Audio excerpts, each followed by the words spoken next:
எடப்பாடி பழனிசாமி அவர்களை விஜய் அவர்கள் சந்திக்க மாட்டார். ஏன் அப்படின்னு சொன்னா, விஜயை வீழ்த்த வேண்டும் என்று கடைசி நேரத்தில் வென்ற பிறகு திட்டமிட்டது எடப்பாடி பழனிசாமி அப்படிங்கிறது விஜயினுடைய கருத்து. சரி, என்ன அது வென்ற பிறகு? இப்ப வெளியில போய் இருக்கக்கூடிய CV சண்முகம், SP வேலுமணி போன்றவர்களினுடைய குற்றச்சாட்டு என்ன அப்படின்னு நீங்க பார்க்கணும்.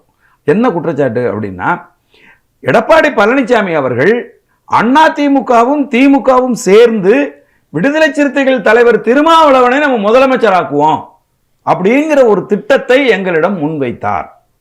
திருமாவளவனை முதலமைச்சர் ஆக்குறதுல எங்களுக்கு பிரச்சனை இல்லை, ஆனா எங்களுடைய நிரந்தர எதிரியாகவும் நிரந்தர வைரியாகவும் இருக்கிற எம்ஜிஆர் எதிர்த்த, ஜெயலலிதா எதிர்த்த திமுகவோடு கைகோர்ப்பதை நாங்கள் விரும்பவில்லை, அதனால நாங்க வெளியில வந்துட்டோம் அப்படின்னு CV Shanmugam group, SP Velumani கும்பல் சொல்லுது.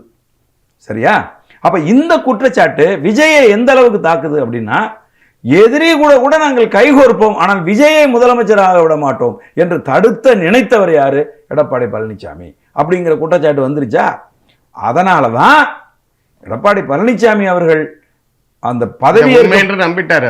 அவர் உண்மை நம்பிட்டது இல்லை, உண்மை அதுதான். எடப்பாடி பழனிசாமி அவர்கள் மறுக்கிறாரு. அவர் மறுக்கிறாரு. அண்ணன் செய்தி கேள்விப்பட்டேன், ஆனால் என்னிடம் அதிகாரப்பூர்வமா யாரும் பேசலன்னு சொல்லி விடுதலை சிறுத்தைகள் கட்சி தலைவர் சொல்றாரு.